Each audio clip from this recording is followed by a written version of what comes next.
The Battle of Helm's Deep, a pivotal moment in J.R.R. Tolkien's Lord of the Rings, stands as a testament to courage, resilience, and the power of unlikely alliances.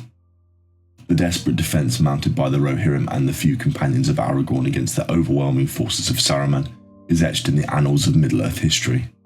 But what if, in a significant departure from the established narrative, the Elves never arrived to bolster the besieged fortress?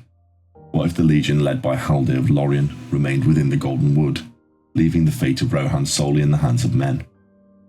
This video delves into the far-reaching consequences of such a scenario, exploring the potential shifts in the war's trajectory and the ultimate fate of Middle-earth. Greetings all, I'm your guide, the Archivist. Today I will look at if the Elves had never come to Helm's Deep. Before we begin, please remember to like the like and subscribe waystones down below, so that more people can learn from the archives. To fully understand the impact of the Elves' absence, we must first revisit the details of the battle as it unfolded in the Two Towers. Haldir and his company of Elves arrive in Helm's Deep just as the Uruk-hai horde begins its assault. Their presence provides a vital morale boost to its defenders, and critically they reinforce the vulnerable wall along the causeway, holding back the initial onslaught. The Elves' skill with bows and their unwavering discipline proves invaluable, exacting a heavy toll on Saruman's forces. Without the Elves' intervention, the battle for Helm's Deep would have been drastically different, tipping the scales firmly in Saruman's favour.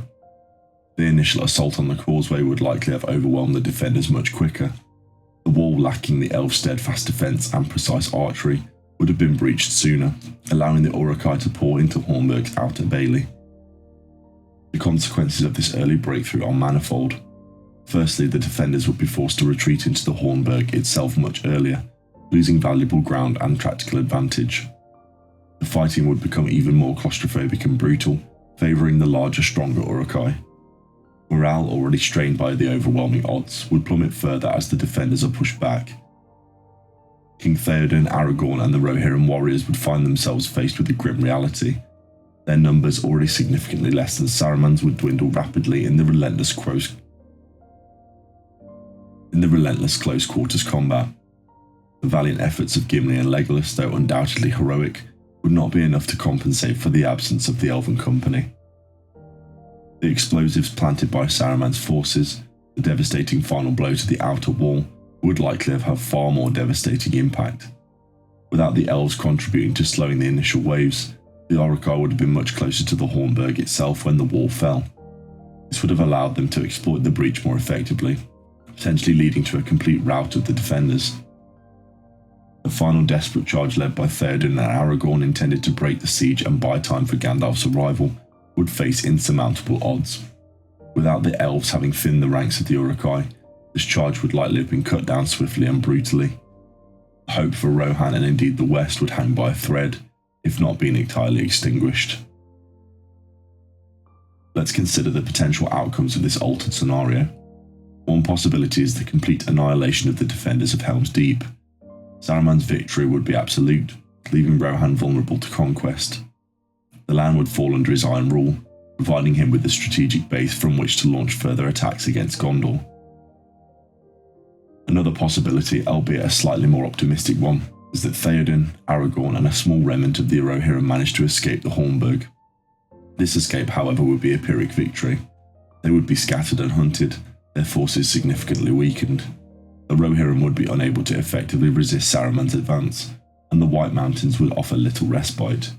The absence of the Elves at Helm's Deep would also have profound implications for the rest of the War of the Ring.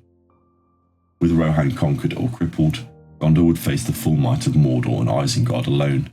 The defence of Minas Tirith would become even more desperate, and the odds of Gondor's survival would diminish drastically. Furthermore, the fate of the Fellowship would be uncertain. Aragorn, having failed to protect Rohan, would likely be consumed by guilt and self-doubt. His path claiming the throne of Gondor would be fraught with even greater obstacles, and the hope of reuniting the free peoples of Middle-earth under his banner would fade. The mission of Frodo and Sam to destroy the One Ring would also be jeopardised. With Sauron's power unchecked and his forces strengthened by the fall of Rohan, the Dark Lord's gaze would likely fall upon the Shire much sooner. The Hobbits' journey would become even more perilous, and the success of their quest would be far from guaranteed. The details of the Elves' motivation for joining the battle are equally important. While they were allies of Rohan, their primary concern was the preservation of Middle-earth from the encroaching darkness. Haldir's words, "We are proud to fight alongside men once more," reflect a deep-seated commitment to their shared struggle. If the Elves had stayed in Lorien, it would suggest a shift in their priorities, perhaps a growing sense of isolation and a reluctance to become embroiled in the affairs of men.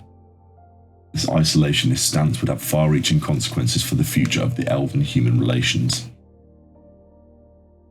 The absence of the Elves at Helm's Deep raises a profound question about the nature of alliances, the burden of responsibility, and the fine line between hope and despair. It highlights the crucial role that each race played in the War of the Ring and underscores the importance of unity in the face of overwhelming darkness. In conclusion, the absence of the Elves at Helm's Deep would have been a devastating blow for the forces of good. It would have significantly altered the course of the war, leading to the potential conquest of Rohan, the weakening of Gondor, and the jeopardizing of Frodo's mission. While the resilience of men and the courage of individuals like Aragorn and Theoden should not be underestimated, the Elves' contribution was a critical element in the victory at Helm's Deep. Their absence would have painted a much darker picture of the future of Middle-earth, a future where the shadow of Sauron might have ultimately prevailed. Therefore, the details surrounding the Elves' decision to intervene are paramount in understanding the scope and scale of the War of the Ring and the delicate balance upon which the fate of Middle-earth rested. And so I've now covered the content for this video, but if there's anything that has been missed, please share them in the comments down below. If you enjoyed this content, please remember to like the like and subscribe waystones down below. Na Lue Govanadvan. Until we meet again.